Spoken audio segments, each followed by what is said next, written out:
اعوذ باللہ من الشیطان الرجیم بسم اللہ الرحمن الرحیم۔ عزیزان من، آج ستمبر 1984 کی 14 تاریخ سابقہ جمعہ کو عید الاضحیٰ تھی، درس کا ناغہ رہا، تو آج کا درس سورہ الانفطار کی آخری 2 آیتوں سے ہو رہا ہے۔ وہ 82ویں سورت ہے۔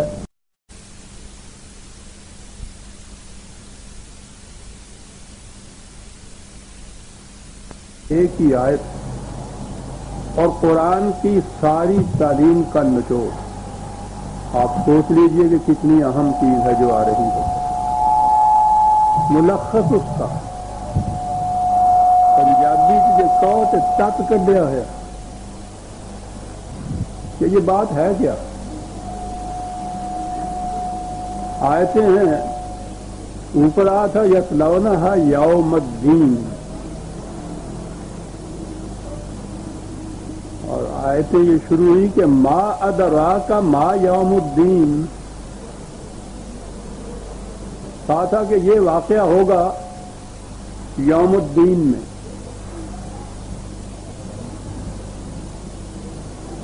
قرآن کریم کا پہلا ورق لٹیے، اس کے انٹروڈکشن میں فاتحہ جسے کہتے ہیں، اس میں یہ ہے مالک کے یوم الدین۔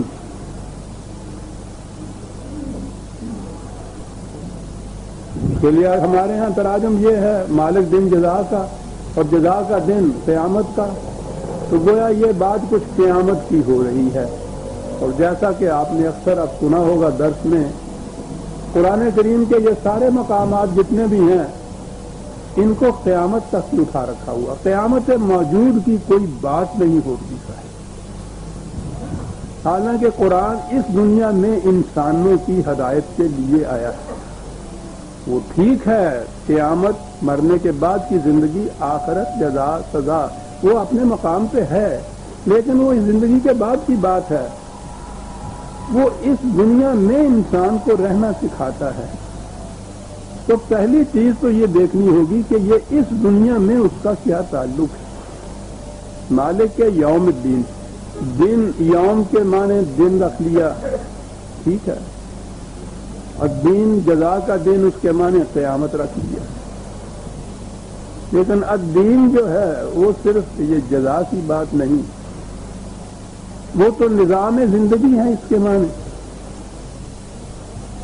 اور اسی دنیا میں اس الدین کے متعلق بتایا، خود قرآن واضح کر دیتا ہے، کوئی چھوڑتا ہی نہیں ہے دوسرے انسان کے ذہن پہ کہ ہم لوگ خود کچھ متعین کریں اس کے معنی۔ وہ خود متعین کر دیتا ہے اپنی ساری بات، یہ چیز کہ یہ الدین اس دنیا کے اندر ہی، اور یہ یوم جو ہے وہ دور ہے، عہد ہے، ایج ہے، ایرا ہے الدین کا، وہ دور جس میں الدین غالب ہوگا، دین کا دور جب ہوگا۔ زندگی کے جن ادوار میں سے ہم گزر رہے ہیں ان کو تو دین سے کوئی تعلق نہیں ہے نا۔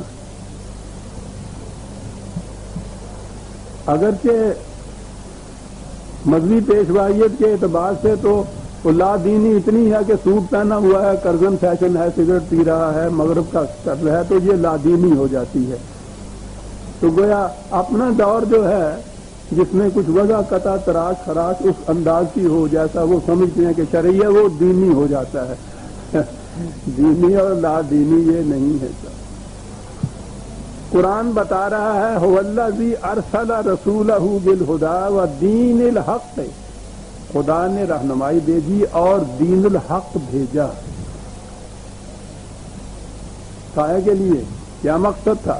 لِیُظْہِرَہُ عَلَى الدِّینِ کُلِّہِ، تاکہ وہ تمام، اب دین کا ترجمہ یہاں آ گیا، تمام نظام حیات جو انسانوں نے وضع کیے ہوں، تمام کُلِّہِ، تمام نظاموں کے اوپر غالب آ جائے۔ تو وہ تو اس دنیا میں غالب آئے گا نا۔ یہ سارے نظام باقی جو ہے کُلِّہِ، انسانوں کے بنائے ہوئے نظام حیات، سیاسی ہوں، معاشی ہوں، معاشرتی ہوں، جس کو بھی آپ نظام زندگی کہتے ہیں، جو تو اس نظام کے مختلف گوشے اور شعبے اور اجزاء ہوتے ہیں جنہیں ہم یہ سیاسی معاشی کہتے ہیں، وہ ایک کلی چیز ہے، نظام زندگی۔ اب دین کے معنی نظام زندگی ہیں۔ میرے لغت میں آپ دیکھیے کس طرح سے میں نے قرآن کی آیات سے اور عربی زبان کی اسناد سے یہ بتایا کہ اس کے معنی نظام حیات ہیں۔ تو اللہ تعالیٰ نے رہنمائی بھیجی اور ایک نظام حیات بھیجا حق پر مبنی، الحق پر مبنی، اور وہ اس لیے بھیجا لِیُظْہِرَہُ عَلَى الدِّینِ کُلِّہِ، تاکہ جتنے بھی باقی ادیان ہیں، اب یہاں ادیان کے معنی آپ سوچ لیجیے، ہمارے ہاں زیادہ سے زیادہ کہا جاتا رہا کہ صاحب اسلام سب سے زیادہ افضل مذہب ہے، مذاہب کے ساتھ مناظرے ہم کرتے رہے، مذہب کا تو لفظ ہی قرآن میں نہیں ہے، دین کو مذہب جب بنا دیا تو وہ تو دین ہی نہیں رہتا، یہ نظام حیات ہے۔ انسانوں کے بنائے ہوئے جتنے نظام حیات ہیں، سیاسی، معاشی، معاشرتی، عمرانی، ان تمام پر یہ غالب آئے گا۔ بھیجا اس لیے گیا ہے اس دین کو، اس نظام کو، تو گویا یہ الدین نظام ہے، اور وہ نظام ایسا ہے جو دنیا میں باقی ادیان یا باقی نظام ہائے عالم پر غالب آ کر رہے گا۔ تو بات اسی دنیا کے نظاموں کی ہو رہی ہے۔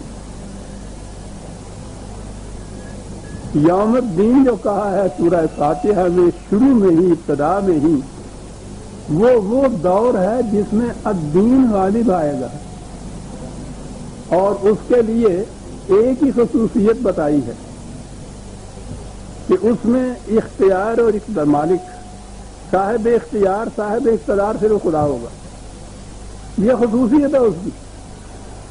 باقی ادیان یا نظام ہائے زندگی جو ہیں انسانوں کے بنائے ہوئے، اس میں کسی نہ کسی نوعیت سے انسان صاحب اقتدار اور صاحب اقتدار ہوتا ہے، دوسرے انسانوں پر انسانوں کو اختیار ہوتا ہے۔ یہ شرک ہے۔ تو خصوصیت یہ بتائی شروع میں ہی کہ دین جو اب دین ہے، مالک یوم الدین، الف لام والا دین، کہ یہ جو الدین خدا کی طرف ہے، خدا کی طرف سے ہے، تو اس میں خصوصیت اس کی یہ ہے کہ اس میں کسی کا اقتدار نہیں ہوگا سوائے خدا کے۔ یہ ہے دور جس میں اسلام بحیثیت الدین کے غالب ہوگا، صاحب اقتدار ہوگا۔ میں نے کہا یہ تھا کہ اس میں قرآن کی تعلیم کا ملخص، وہ ارتکازن، جوہر، تت، وہ دے دیا گیا ہے۔ یہ ہے کیا؟ قرآن کی تعلیم کیا ہے، کاہے کے لیے آتی، کیا منتہا ہے؟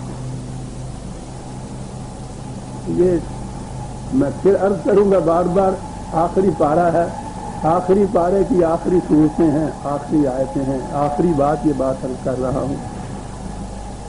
سمجھنے کے لیے سمجھ لیجئے کہ قرآن کی روح سے یہ بات خدا سے شروع نہیں ہوتی، خدا تو اس کے لیے رہنمائی دیتا ہے، خدا تو اس کے لیے خبر دیتا ہے، انسان سے شروع ہوتی ہے۔ دین کا ملخص تقریم انسانیت ہے، انسانوں کی مساوات، ہر انسان انسان ہونے کی وجہ سے یکساں واجب التکریم ہے۔ یہ ہے دین کا جو دور ہے، نظام ہے جو قرآن کا، اس کی پہچان یہ ہے کہ اس میں کوئی انسان کسی دوسرے انسان کا نہ محتاج ہوگا نہ محکوم ہوگا۔ تکریم انسانیت اسی صورت میں باقی رہتی ہے کہ کوئی فرد کسی دوسرے فرد کا محکوم نہ ہو، محتاج نہ ہو۔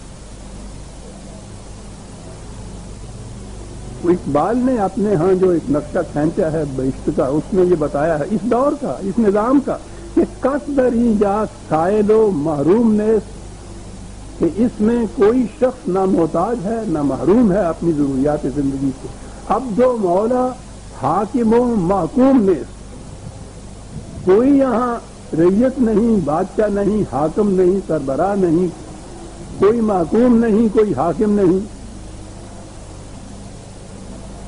انسان کی تکریم یا تکریم انسانیت جسے ہم کہتے ہیں، ہر فرد یکساں واجب التکریم اسی صورت میں ہو سکتا ہے کہ کوئی اس کے اوپر حاکم نہ ہو، وہ کسی کا محتاج نہ ہو، کسی کا محکوم نہ ہو.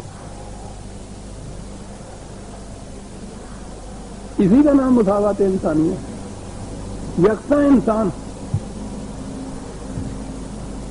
یہ اس کے آگے جا کے جو اس کے اعمال، اس کے میرٹ، اس کی کوالیفیکیشن، اس کی خصوصیات جو اس نے خود حاصل کیا ہے وہ الگ الگ ہر فرد کی ہوں گی. اس اعمال کے اعتبار سے یعنی اس کے اعمال دوسرے انسانوں سے ان کا تقابل ہوگا، موازنہ ہوگا، اس کے زیادہ اچھے ہیں، اس کے برے، لیکن انسان ہونے کی جہت سے وہ یکساں واجب التکریم ہوگا دوسرے انسانوں کے مقابلے میں. یہ الدین تھا جو نبی اکرم صلی اللہ علیہ وسلم یا صدر اول کا اسلام جسے ہم کہتے ہیں، اس میں الدین بحیثیت ایک نظام زندگی کے غالب تھا، اور اس میں یہ مساوات کی صورت یہ تھی کہ عمر فاروق بلال حبشی کو سیدنا بلال کہہ کے سلام کرتا تھا. میں نے تقابل یہ اس لیے کیا ہے کہ ان کے معیار کے مطابق اس سے بلند ترین قریش کے اتنے بڑے بلند خاندان کا نسب کے اعتبار سے عمر، اور پھر عمر سربراہ مملکت کے اعتبار سے فاروق اعظم، دوسری طرف انہی نسبتوں سے حبش کا رہنے والا، یعنی عرب تو غیر عرب میں بڑے سے بڑے نسلی کو بھی اپنے برابر نہیں سمجھتے تھے کہ جائے کہ حبشی ہو اور وہ غلام ہو، پھر غلامی کی حیثیت سے انہی نے اس کو چھڑایا ہو، وہ کیفیت ہو. اور کیفیت یہ ہے کہ عمر اس کو سید نہ کہہ رہا اس کے جوہر کے اعتبار سے. حضرت عمر بن عاص مصر کے گورنر تھے.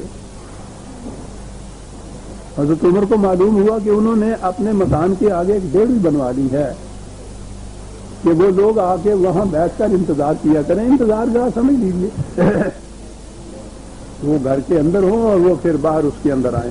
حضرت عمر کو معلوم ہوا، انہوں نے وہ خط لکھا، بڑا مشہور ہے کہ عمر ابن عاص ان کا بھی نام تھا، ابن عاص، تم نے انسانوں کو کب سے غلام بنانا شروع کیا؟ ان کی ماؤں نے تو انہیں آزاد جنا تھا. یہ فرق بھی وہ نہیں چاہتے تھے کہ یہ حاکم بڑا بڑا ہوا اندر بیٹھا ہے اپنے ہاں، اور یہ باقی جو ہیں وہ اس کا انتظار کریں باہر ڈیوڑی میں قیام کا انتظار گاہ کے اندر. اتنا بھی نہیں تھا. آپ سوچ لیجئے کہ کیا صورت ہوئی تھی. اور اس کے بعد یا ملوکیت آئی ہے، تو ملوکیت میں کیا ہو؟ عام دنیاوی نقطۂ نگاہ سے مملکت کی وسعتیں بڑی بڑھ گئیں، دولت بے شمار آ گئی، فارغ البالیاں آئیں، خوشحالیاں آئیں، یہ سب کچھ ہوا. وہ جو دین کی بنیاد تھی وہ منہدم ہو گئی، تکریم انسانیت نہ رہی، حاکم اور محکوم ہو گئے. خود ملوکیت یا ملک یا سلطان اپنے آپ کو کہلانا باقی انسانوں سے یہ القاب یا خطاب یا یہ الفاظ جو ہیں انہی میں غلبہ پایا جاتا ہے، حکومت کا رنگ پایا جاتا ہے، دوسرے انسانوں کے اوپر تسلط پایا جاتا ہے. جب یہ تکریم انسانیت کی بنیاد جو تھی منہدم ہوئی، تو پھر کس کس قسم کی زنجیریں تھیں جن میں انسان جکڑے گئے، کون کون سے طوق تھے جو انہیں پہنائے گئے. پھر ہر ایک نے اپنی اپنی حکومت جما لی. بادشاہوں نے ملوکیت کے رنگ میں یہ تو تھے ہی اقتدار ایسا جما لیا، سمجھوتا کیا مذہبی پیشوائیت سے جسے تھیوکریسی آپ کہتے ہیں. انہوں نے شریعت کو الگ کر لیا سیاست سے. اس سیاست میں تو بادشاہت یا اقتدار جو تھا یا حکومت جو تھی وہ بادشاہوں کی، سلطان کی، اور ان کا جو میدان تھا شریعت کا، اس میں ان کی حکومت. بادشاہ کو تو کسی کو قتل کرانے کے لیے پھر بھی کچھ نہ کسی قسم کا بہانہ ہی صحیح کرنا پڑتا تھا، کوئی دلیل دینی پڑتی تھی، کوئی مقدمہ چلانا پڑتا تھا. ان کے ہاں تو اس قدر تھوک نہیں تھی، یعنی فتویٰ کفر کا عائد کیا، مرتد قرار دیا اور اس کا قتل مباح ہو گیا کہ جس کا جی چاہے اس کو قتل کر دو. اس قسم کا اقتدار اور غلبہ اور حکومت بادشاہ کو بھی نصیب نہیں. یہ تو ایسے واقعات تھے فتوے دے کے بادشاہوں کو نیلام کرا دیا کرتے تھے. ان کے غلبے اور حکومت کا کیا کہنا؟ خدا یا خدا کے نظام کا غلبہ اور حکومت کا سوال ہی تھی. وہ جب نظام ہی وہ نہ رہا، انسانوں کا نظام آیا اور بدترین قسم کی وہ نظام کی صورت پیدا ہوئی، ملوکیت جسے آپ کہتے ہیں. اس قدر مختلف نوعیتوں کے یہ زنجیر اور یہ طوق تھے، گنائے نہیں جا سکتے، دیکھے نہیں جا سکتے. بڑا جامع شعر ہے. پھر وہی فارسی کا ہے، زے دام دانم و نئے دانا اینچ انہی دانم. مجھے کچھ پتا نہیں ہے کہ وہ جال کس قسم کا تھا، اس کے نیچے جو دانے بکھیرے ہوئے تھے وہ کس قسم کے تھے، مجھے کچھ پتا نہیں ہے.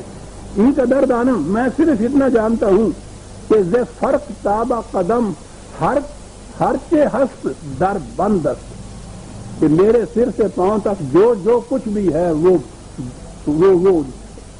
بند میں جکڑا ہوا ہے، زنجیر میں جکڑا ہوا ہے. مجھے پتہ نہیں وہ دام کیا تھا اور وہ دانہ کس قسم کا تھا. میں تو اب یہی جانتا ہوں کہ سر سے پاؤں تک بند میرا جکڑا ہوا ہے. مسلمان کا بند جکڑا گیا. اس الدین کی جگہ جب انسانی نظام آیا ہے تو جس نظام میں ساتھ تھیوکریسی یا مذہبی پیشوائیت کا بھی نظام ہو تو اس کو تو پوچھو نہیں کہ وہ بند کس قسم کے ہوتے ہیں. یہ بند تو مالک یوم الدین وغیرہ جتنی تھیں وہ ٹرمز، جتنی اصطلاحات تھیں قرآن کی، ان کو اٹھا دیا قیامت کے اوپر. اس دنیا میں نہ یوم الدین اس دنیا میں نہ اس یوم الدین میں مالکیت خدا کی رہی. خدا تو کہیں آتا ہی نہیں.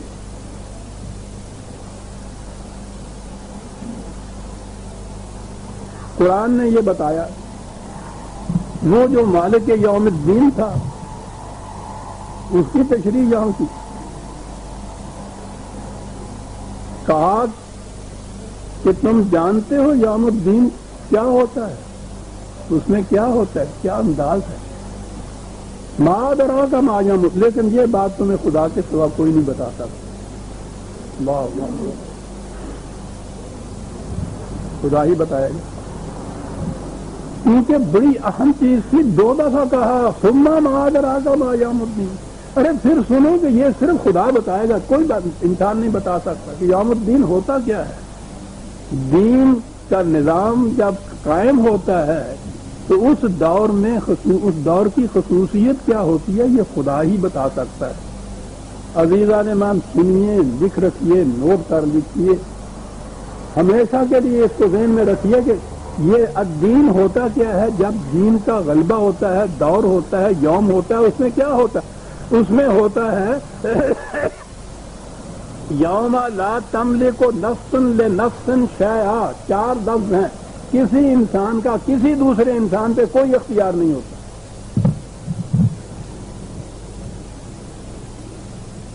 یہ ہے جی الدین کا یوم. عزیزان من کیا کیا میں عرض کروں، پتہ نہیں زندگی میں دوبارہ عرض کرنے کا وقت آئے گا یا نہیں. اسلامی نظام، اسلامی معاشرہ، اسلامی قوانین، اسلامی مملکت، پوچھو نہیں کیا کیا اسلامی. اسی دام کی مختلف کڑیاں. اسلامی تو قرآن نے بتایا گیا دین ہوتا کیا. لا تملک نفس لنفس شیئا. اللہ اکبر.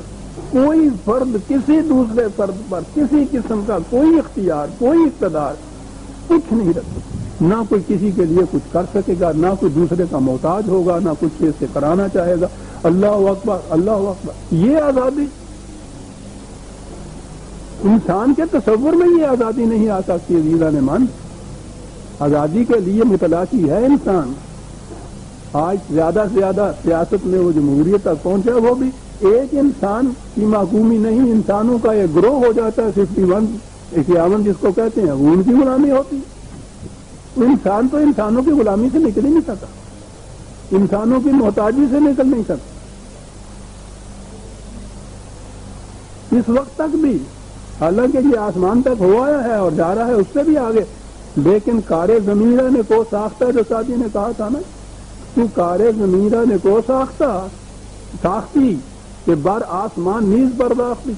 زمین کے معاملات تم نے سنوار دیے ہیں کہ اب آسمان کی سوجی ہوئی ہے، ساتھی نے 600 سال پہلے کہا تھا۔ زمین کے معاملات افراد ہی نہیں، قوموں کی قومیں دوسری قوموں کی غلامی کی زنجیروں میں جکڑی ہیں، محتاج بھی ہیں، محکوم بھی ہیں۔ ان حالات میں آپ سوچئے کہ اب دین اور اب اسلام کا واسطہ کیا؟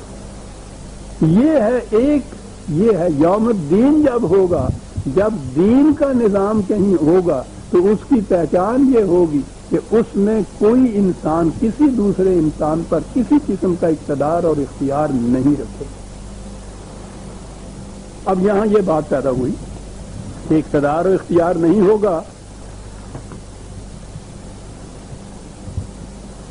تو کیا لا قانونیت ہو جائے گی؟ پھر معاشرے میں کوئی قانون ہی نہیں ہوگا، کوئی حکومت ہی نہیں ہوگا۔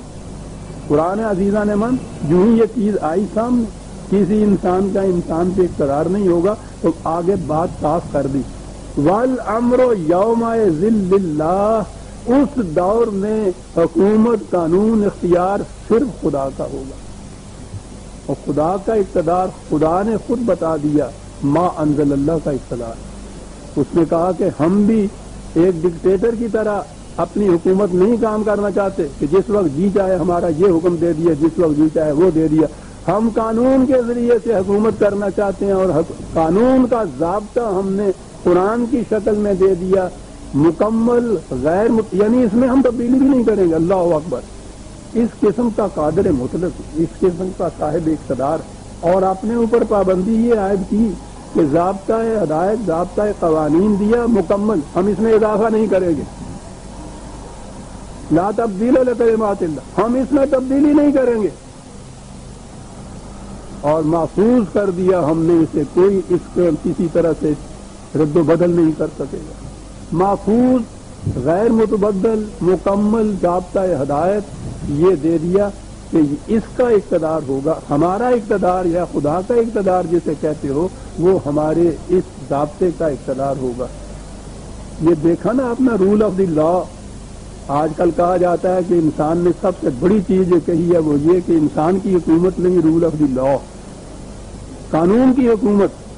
بات چھپا گیا کہ قانون تو خود انسانوں کا بنایا ہوا ہے، براہ راست حکم نہ دیا، قانون بنا کے حکم دے دیا۔ یہ ساری دنیا میں جتنی غلامیاں اور محکومیاں چل رہی ہیں، ان قوانین کی چل رہی ہیں نا، جو صاحب اقتدار لوگوں نے بنا رکھا ہوتا ہے، کوئی شکل بھی ان کی کوئی کا نہ، وہ کہتا سوال ہی نہیں ہے، کسی انسان کو کسی انسان کے لیے قانون بنانے کا اختیار ہی نہیں ہے۔ مکمل، غیر متبدل، محفوظ ضابطۂ حیات، اس کی محکومی یا اس کی حکمرانی، یہ ہے یوم الدین۔ یہ ہوگا جس میں خدا کے اس ضابطۂ حیات کی حکمرانی ہوگی، اسی کا اقتدار ہوگا، اسی کا اختیار ہوگا، کسی انسان کو کوئی اقتدار اور اختیار نہیں ہوگا۔ تو اب غور فرما لیا آپ نے کہ الدین کسے کہتے ہیں، یوم الدین کیا ہوتا ہے، الاسلام یا جسے ہم اسلامی کہتے ہیں، اس کی خصوصیت کیا ہے؟ کوئی ضابطہ، کوئی قانون، کوئی نظام جس میں حکمرانی یکساں خدا کی کتاب کی ہے، وہ ہے الدین، وہ ہے الاسلام، وہ ہے اسلامی، اور جس میں ذرا بھی کسی انسان کا اقتدار و اختیار آ گیا، وہ شرک ہے، توحید نہیں ہے، غیر اسلامی ہے، اسلامی نہیں ہے۔ لا یشرک فی حکم ہی احدا، خدا اپنے کے حکومت میں کسی کو شریک نہیں کرتا۔ میزان من بات دور چلی جائے گی، اس نے تو یہ کہا ہے کہ کسی نبی کو بھی یہ اختیار نہیں ہوتا کہ کسی انسان سے یہ کہے کہ تم خدا کے نہیں میرے محکوم بن جاؤ۔ صحابہ دیگرہ کے رسد، یہ ہے یوم الدین، یہ ہے الدین، یہ ہے آج اسلام. کسی انسان کی ذرا سی بھی تذلیل اور توہین ہوئی تو اسلام نہ رہا اس میں. تو واقعات بار بار آتے ہیں، دہرانے بھی پڑتے ہیں. حضرت عمر کے زمانے میں ہندوستان کا گورنر تھے نا، وہ بڑے بڑے بلند پایا گورنر تھے. کسی یہودی کو، یعنی غیر مسلم محکوم جسے کہتے ہیں، وہ تو بہرحال محکوم یا رعایا کی حیثیت سے رہتے تھے نا، رعایا کی حیثیت سے رہنے والا غیر مسلم، اسے کہہ دیا کسی طرح سے، کوئی غصے میں آ گیا کسی بات میں، اخذک اللہ، خدا تجھے ذلیل کرے. وہ خود نہیں ذلیل کرے بلکہ کہا خدا تجھے ذلیل کرے. اور اس کے بعد غصہ ٹھنڈا ہوا تو سوچا تو کہا کہ اس میں تو اس کی تذلیل ہو گئی. اسی وقت قلمدان تھپ دیا اور سیدھے بارگاہ خلافت میں پہنچے، استعفیٰ پیش کر دیا کہ میں اس قابل نہیں ہوں کہ کوئی اقتدار یا کوئی منصب رکھوں، میں نے ایک انسان کی تذلیل کر دی ہے. میں تیرا ہی کہا کہ نہیں بابا کوئی بات نہیں ہے، یوں ہی نکل گیا، یہ تو ایک الفاظ ہے. تم نے کہنے لگا جس کو دوسرے انسان کی تذلیل کے وقت اپنے آپ پہ اتنا اقرار نہیں رہتا کہ وہ سمجھے کہ کیا کہہ رہا ہے، اس کو حق نہیں پہنچتا کہ اسلامی مملکت میں کوئی منصب بھی لے. نہیں گئے. اسی عمر بن عاص نے کسی کو منافق کہہ دیا تھا. حضرت عمر نے اسی وقت کہا کہ اس سے معافی مانگو، اگر ایسا نہ کرو گے تو میں تمہیں سزا دے دوں گا. منافق کہنے سے تو اس کی تذلیل ہو گئی. یہاں روز کفر کے فتوے چڑھے جاتے ہیں. یوم الدین تو نہیں ہے نا، یوم الدین میں تو یہ بات ہو.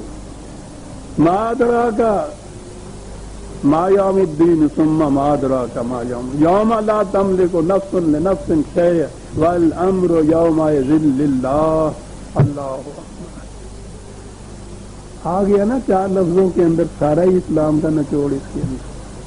اور اسی پہ یہ سورہ آل انفطار ختم ہوئی. عزیزان مان کیسا حسین خاتمہ ہے جیسا اس کا تھا. اور اس کے بعد آ گئی 83ویں سورت سورہ التصفیف. اور عجیب آپس میں کہتے ہیں ربط نہیں قرآن کے اندر، محرم نہیں ہے تو ہی نواح ہے راز کا.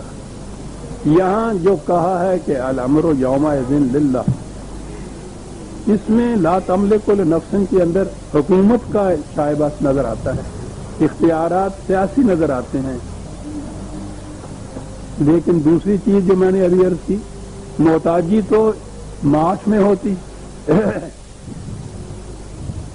تو یہ بڑی محتاجی ہوتی.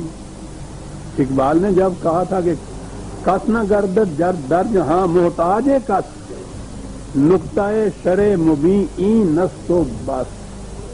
خوب انداز تھا اس شخص. کوئی فرد کسی دوسرے کا محتاج نہ ہو، شریعت کا نقطۂ ماسکہ یہ ہے اور بس، بات ختم ہوئی. سورہ آل انفطار کے آخر میں وہ محکومیت کی نفی کی گئی تھی. کسی انسان کی کسی دوسرے انسان پہ حکومت نہیں ہوگی. اب باقی رہی احتیاط کی شکل، تو ساتھ ہی اگلی صورت جو ہے ویل للمطففین. اللہ تباہی ہے مطففین کے لیے. بڑی جامع اصطلاحات ہیں قرآن کی عزیزان مان. اس دور میں ابھی یہ جسے آپ کیپٹلزم کہتے ہیں، نظام سرمایہ داری کہتے ہیں، یہ اس ایک منظم شکل کے اندر ابھی نہیں آیا تھا تو ساری دنیا میں یہ، لیکن جس طرح سے ہمارے اس دور میں آ کے اس نے ایک تنظیمی شکل اختیار کر لی ہے، یہ ایک ازم بن گیا ہے. ابھی اس زمانے میں ایسا نہیں تھا. اس لیے اس کے لیے ایک جامع اصطلاح تو نہیں، لیکن سرمایہ داری کے نظام کے جتنے بھی عناصر ترکیبی ہیں، کانسٹیٹوئنٹس ہیں، جن سے یہ مرکب ہوتا ہے، جو اس کی الگ الگ خصوصیتیں ہیں، یہ موجود تھی. تو قرآن نے ان کو الگ الگ گنا کے جب جمع کیا جائے تو نظام سرمایہ داری بن جاتا ہے. انہی کے لیے الگ الگ اصطلاحات ہیں. مترفین آپ نے دیکھا ہوگا پہلے آ چکا ہوا، دوسروں کی محنت پر عیش کی زندگی بسر کرنے والے. یہاں آیا ہے متففین، تففیف. یہ کیا ہے خود ہی بتا دیا اگلی آیتوں میں، لیکن اس تک آنے کے لیے بھی ایک تمہیدی تعارف کی ضرورت ہے. شیخ صاحب بند کیجیے. چین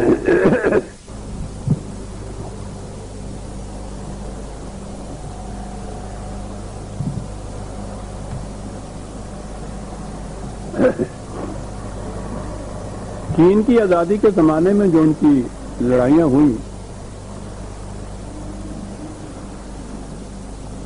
اب احباب کو شاید علم ہو کہ چینگ کیائی شیک کے ساتھ ان کا بڑا مقابلہ تھا. وہ انہی میں سے تھا، انہی کے خلاف تھا. وہ جنگ اس کے ساتھ اس لیے اہم تھی کہ امریکہ اس کے پیچھے تھا، تو گویا وہ امریکہ کے ساتھ اس جنگ کو گنا جا سکتا ہے. چینگ کا اشاق کی کیفیت یہی تھی. یہ جتنی بھی سرمایہ پرست اور استعماریت پرست حکومتیں ہیں، یہ ہمیشہ دوسروں کو آگے رکھ کے آپ پیچھے رہتی ہیں، کٹواتی مرواتی ان کو ہیں. تو یہ بڑی اہم جنگ تھی اس زمانے کی، اور ایک دنیا جانتی تھی کہ چینگ کا اشاق جو تھا وہ ایک پٹھو کی حیثیت سے تھا، امریکہ اس کے پیچھے تھی. لیکن بہرحال وہ جنگ بڑی سخت ہوئی اور اس میں اسے شکست ہوئی بہت بڑی. چین سے بھاگنا پڑا. تو آپ کو پتا کہ الگ جا کے اس نے پھر وہ حکومت قائم کی. اس شکست کے بعد امریکہ نے اپنے ہاں یہ سوچنا شروع کیا کہ ہمارے پاس اتنا ساز و سامان اور اسلحہ اور افراد کی کثرت، پھر وہی چینگ کا اشاق کے ساتھ بھی موجود تھی یہ فوجیں بھی، تو اس کے باوجود ہمیں شکست کیوں ہوئی؟ یا چینگ کا اشاق کا نام دیتے تھے کہ اسے شکست کیوں ہوئی؟ اس کے اسباب ڈھونڈنے چاہیے تاکہ آئندہ کے لیے ہم احتیاط برتیں اور جو اس قسم کے لوپ ہول رہ گئے ہیں ان کو بند کرنے کے لیے. تو تحقیق کرنے کے لیے امریکہ سے ارباب سیاست بھی آئے، بڑے بڑے دانش مند بھی یہاں آئے، بڑے بڑے ارباب صحافت بھی آئے. انہوں نے آ کے اپنے اپنے دائرے کے اندر بڑی انکوائریز کی، اسباب معلوم کرنے کے لیے اس شکست سے. صحافیوں میں ایک نامور صحافی تھا جیک بیلڈن. اس نے آ کے بڑی وسیع تحقیق کی اور پھر ایک کتاب لکھی، چائنا شیکس دی ورلڈ، چین نے دنیا کی بنیادیں ہلا دی. یہ کتاب کا نام تھا. اور اس میں بات اسی سے کی گئی تھی کہ شکست کیوں ہوئی ہے چینگ کا اشاق کو. اس کا جو پریفیس ہے دیباچہ تمہید تعارف، اس کا یہ پہلا صفحہ ہے. اس نے لکھا ہے کہ ارباب سیاست بھی گئے، دانشور بھی گئے، اقتصادیات کے ماہر بھی گئے، صحافی بھی گئے، اپنے اپنے دائرے میں انہوں نے تحقیق بھی کی، مختلف نتیجے پہ پہنچے. میں گیا اور میں نے جس نگاہ سے اس کا مطالعہ کیا، میں تو ایک ہی نتیجے پہ پہنچا ہوں. وہ اس کے تعارف میں یہ لکھتا ہے، عزیزان من غور کیجئے یہ لوگ کہاں تک پہنچے. اس نے کہا ہے کہ بات ساری یہ تھی کہ چینگ کا اشاق کو کوئی وہ کچھ کہنے والا نہیں تھا جو محمد نے قریش سے کہا تھا. محمد نے قریش سے کہا تھا کہ بل لا تکرمون الیتیم ولا تحاضون علی طعام المسکین. قریش، تمہیں شکست اس لیے ہوئی ہے کہ تم ان لوگوں کی تکریم نہیں کرتے تھے جو اکیلے رہ جاتے تھے، تم مفلسوں محتاجوں کی روٹی کا انتظام نہیں کرتے تھے. وہ کہتا ہے کہ چینگ کا اشاق کو کہنے والا محمد نہیں تھا، اس لیے چینگ کا اشاق کو شکست ہو گئی.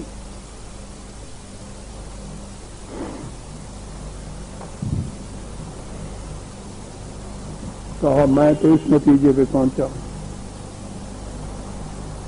اور اس کے بعد یہ چیز ہے کہ جہاں اور جس قوم کے ہاں محمد کا لفظ میں نے بول دیے ہیں، معاف رکھیے کہ ساتھ ہی میں نے برت نہیں کہا علیہ صلی اللہ علیہ وسلم، بار بار میں کہوں گا. اس کے بعد اس نے کہا کہ جس قوم میں محمد ہوگا قریش کو کہنے، قریش کی طرح کہنے والا، اسے شکست نہیں ہو سکتی. شکست اسے ہی ہوگی کہ جہاں یہ کہنے والا کوئی نہیں ہوگا. یہ ایک ابدی حقیقت ہے. چینگ کا اشاق کا اور چین کا ہی معاملہ نہیں ہے، یہ ایک دنیا کی سیاست کا بنیادی اصول ہے کہ وہ کہنے والا بل لا تکرمون الیتیم، یہ آیت نقل کی ہے اس کی، ولا تحاضون الی طعام المسکین 89/17 89 کو غالباً پھر میری بیٹیاں ہنسیں گی، 99 شاید کہتے ہیں، یہ 79 اور 99 کا چکر ہی رہا 89 تو ہاں جی، یہ 89 تو ہمارے یہاں اور ہوتی ہے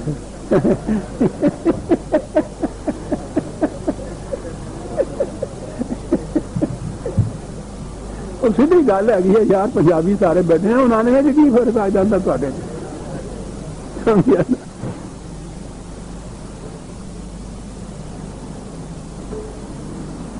جی چاہتا ہے کہ 2-4 اور آیتیں جو اس کے ساتھ ہیں وہ بھی ملا ہی دوں میں، یہ درمیان کی آیت ہے، کیا بات ہے سر۔ قرآن نے ہے کہ انسان کی عجیب کیفیت ہے، ذرا خوشحالی نصیب ہوتی ہے تو پھولا نہیں سماتا، فخر سے کہتا ہے یا میرے، اور وَأَمَّا إِذَا مَبْتَلَاهُ فَقَدَرَ عَلَيْهِ رِزْقَهُ، دیکھیے رزق کی اہمیت کتنی ہے قرآن کی روح سے، کہ جب ذرا بھی گردش آتی ہے اس کو اور رزق ذرا نپا تولا سا ملتا ہے، نکلا ہی کہا ہے پوری طرح مسکین و محتاج نہیں ابھی ہوا وہ ہماری طرح، کچھ نپا تولا سا جب اس کو ملا ہے فیقول، تو کہنا شروع کر دیتا ہے کہ ربی اہاننی، کہ میرے خدا نے مجھے یوں ہی ذلیل کر دیا، میں نے تو کچھ ایسا کیا ہی نہیں تھا۔ جواب ملتا ہے کہ خدا کسی کو یوں ہی ذلیل نہیں کیا کرتا، تم کہتے ہو کہ تم نے کیا ہی کچھ نہیں تھا، تمہیں یاد نہیں ہے، کلا، یہ بات نہیں جو تم کہتے ہو کہ تم نے کچھ نہیں کیا تھا، تم نے کیا کیا تھا سن لو، بل لا تکرمون الیتیم ولا تعدون علی طعام المسکین، تم ان کی عزت نہیں کیا کرتے تھے جو تنہا رہ جاتے تھے، تم جتھے والوں کی، پارٹی والوں کی، گروہ والوں کی، ان کی تو عزت کرتے تھے، ان سے ووٹ لینے ہوتے تھے، تم نے جو اکیلا رہ جاتا تھا معاشرے میں تم اس کی عزت نہیں کیا کرتے تھے، اور تم مسکین جس کا چلتا ہوا کاروبار کہیں بند ہو جاتا تھا، معذور ہو جاتا تھا، تم اس کی روٹی کا انتظام نہیں کیا کرتے تھے۔ اور اگلی 2 آیتیں بھی ساتھ ہی لے لیجئے، وَتَأْكُلُونَ التُّرَاثَ أَكْلًا لَمًّا، اور وہ جو وراثت میں تمہیں جاگیر مل جاتی تھی نا تو وہ کہتے تھے شیر مادر کی طرح آرامہ اکیلے ہی کھا جاتے تھے، وہ تو وراثت بھی اکیلے نہیں کھانے دیتے، تمہاری یہ کیفیت تھی۔ وَتُحِبُّونَ الْمَالَ حُبًّا جَمًّا، اور تم ایسا، وہ جمع عجیب لفظ ہے یہاں، کہیں نشیب میں گڑھا کھود لیا جائے کہ ادھر سے جتنی بارش کا پانی ہو وہ آگے نہ جانے پائے، اس گڑھے میں جمع ہو جائے، تو کہا کہ تم مال کے لیے ایک گڑھا کھول لیا کرتے تھے کہ ساری دنیا کی دولت سمٹ کے تمہاری گڑھے کے اندر آ جائے، تمہاری یہ کیفیت تھی، اس لیے تم یہ جو کہتے ہو نا کہ میں نے کچھ نہیں کیا تھا، خدا نے مجھے یوں ہی ذلیل کر دیا، وہ یوں ہی ذلیل نہیں کیا کرتا، تمہارا نظام یہ تھا، تم یہ کرتے تھے، ایک فرد کی بات نہیں، یہ تو نظام ہے نا، تو یہ ہے نا سارا نظام سرمایہ داری، تم جو ذلیل ہوئے ہو، خوار ہوئے ہو، شکست کھائی یا محتاج ہوئے ہو اس وقت، وہ اس نظام کے نتیجے کے طور پر ہوا ہے، یاد رکھو۔